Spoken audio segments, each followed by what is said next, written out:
Whether you're lacking in prayer, unsure how to pray, or just need a reminder, this video is for you. How to make a formal general supplication to God. Prayer or dua is our most powerful tool we have to supplicate to God. I, like many, truly believe in the power of prayer or dua. After my whole life of praying, I used to think that God didn't answer prayers, or if God did, I wasn't seeing those answers immediately or right in front of me. After I became a Muslim and started praying more continuously, and even at points in my life feverishly and pleadingly praying, I found my prayers being answered immediately, at times, and right before my very eyes. People all over the world indulge in different forms of prayers, like hymns, the chanting of mantras, gestures and movements, recitation, supplication, meditation, and so on. The impact that consistent prayer can have on your life is amazing.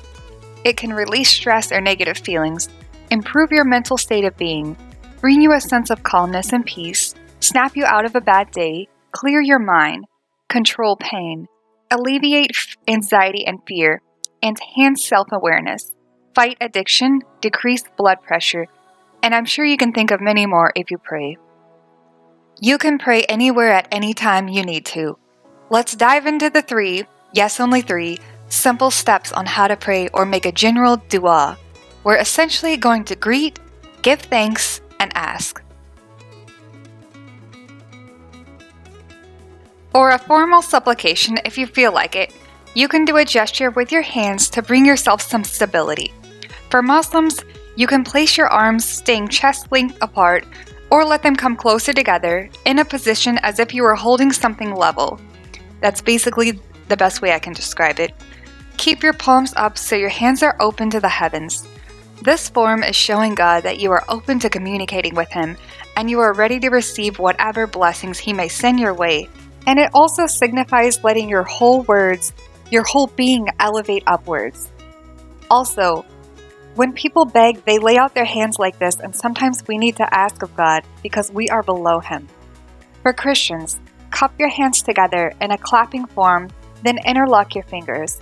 When people plead with you, they tend to do this with their hands. So plead to God and let the two opposite forces of your arms give you strength and stability. This is the way some of us might picture Jesus, peace be upon Him, praying in the Garden of Gethsemane.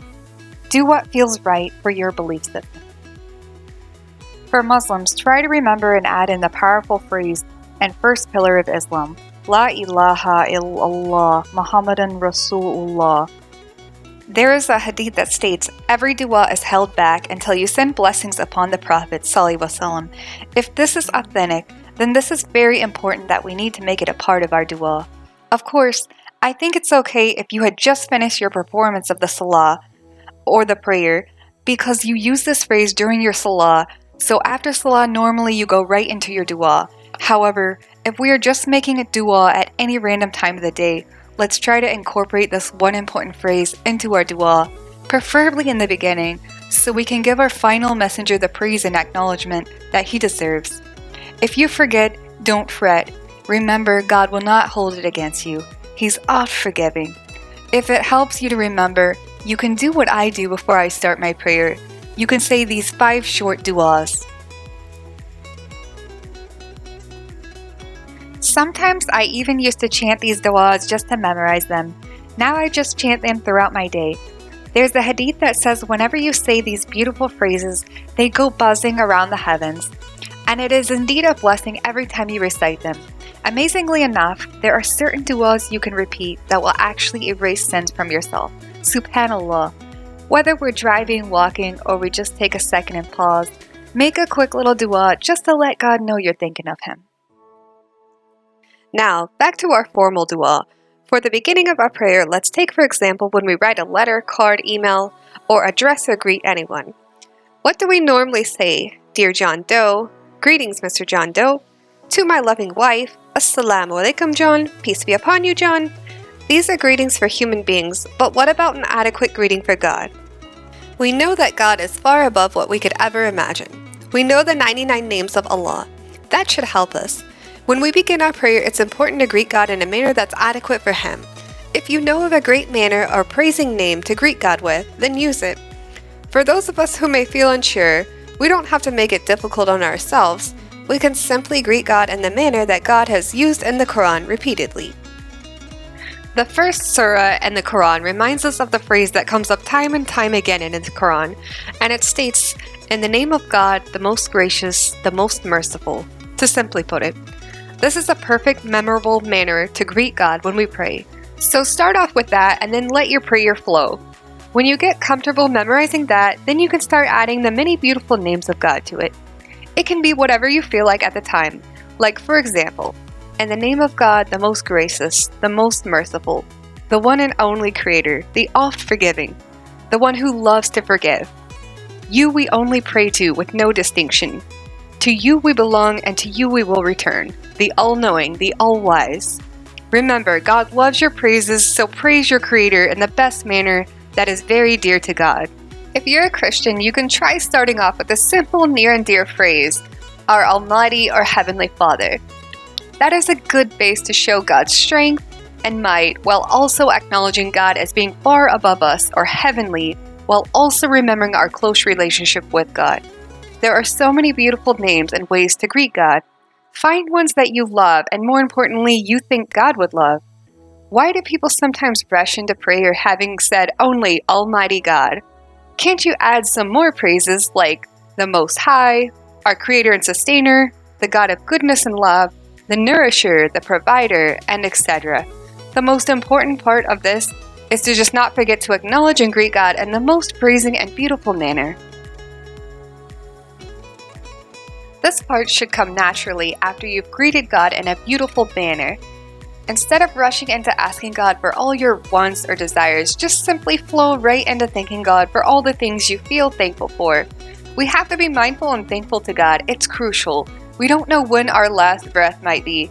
So if you are lucky enough to get to pass away during prayer, at the time when you are closest to God, why not start off with a beautiful greeting, then giving thanks, and then expressing your personal wishes and communication with God. That way, in the event of suddenly passing away, maybe you would pass away after thanking the Almighty. I challenge you to come up with at least 10 things to thank God for when you make a prayer. 10 things should not be that hard. Just count them on your fingers if you need to. And this will give you a good base to help build yourself up to thinking more and more things to be thankful for. You can go as deep as you want to, or you can start with the small things that surround you. For example, the earth, the sky, soil, family, friends, food, shelter, clothes, your health, your life, your strengths, even your weaknesses, the ability for plants to create oxygen, the ability to experience life, remembering dear memories, the human's way of being able to change and adapt, each breath we take or each beat of our heart, and etc.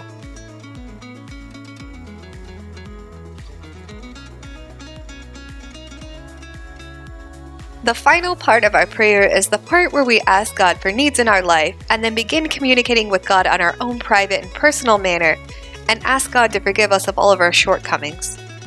Asking God is vital in our communication and getting close to God. Allah loves the believers who ask and ask of Him and supplicate constantly. The Prophet Muhammad, peace be upon him, said that on the day of judgment, 2 men with very similar deeds will enter heaven.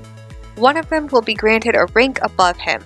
He will ask Allah, "My Lord, we have the same actions and why have you preferred him over me?" And Allah will reply, "He asked from me and you did not." So do not hesitate to ask God. One of the names of Allah is Al-Mujib, which means the one who responds. So ask and don't be shy. There's a hadith where Anas reports of the Messenger Sallallahu Alaihi Wasallam saying that when you pray, you need to be firm in asking God what you want to ask, and don't add in phrases like, "if you want to." For example, "Oh God, free me from this trouble, if you like, or if you want."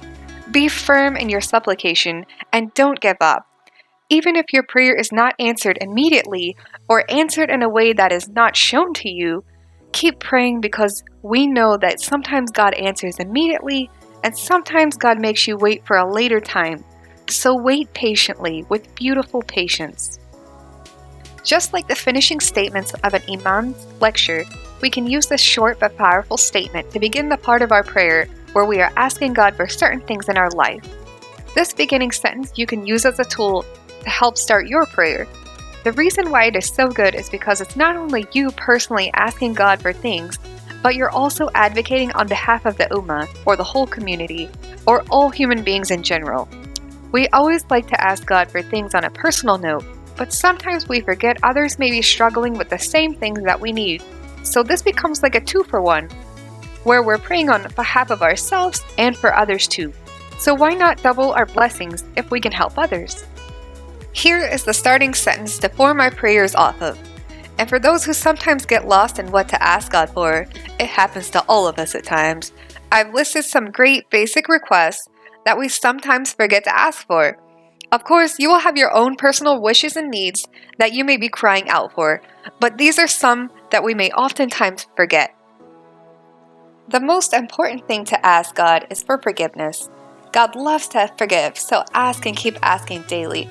The Quran states that mankind was created weak, so we are in need of constant help as we constantly sin daily in our lives.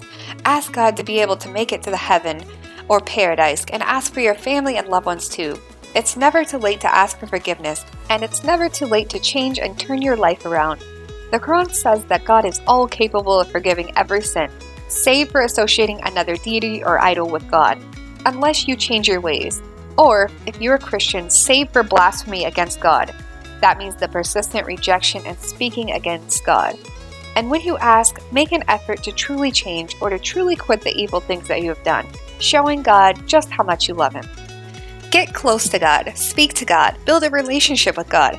That's what God wants, to get close to you. So talk to God just like you're having an intimate or very close conversation. The Quran states that God is as close to you as your jugular vein. We also know that from the Bible and the Quran that God took Abraham as an intimate friend. So don't ever think you can't become close to God. Even though God may be far above anything we can imagine, we still have close, beautiful traits that can make us close to God. Humans can be very compassionate, forgiving, loving, and loyal beings, and we have connections like that with our Creator. So get close to God and start praying. And when you feel you want to close your conversation with God, you can simply close by saying Amen or Ameen in Arabic. This word can be generally translated as verily, truly, it is so, or so be it. It is an affirmation of truth to God, like you just confirmed an agreement. So, now you have all that you need to make a good supplication to God.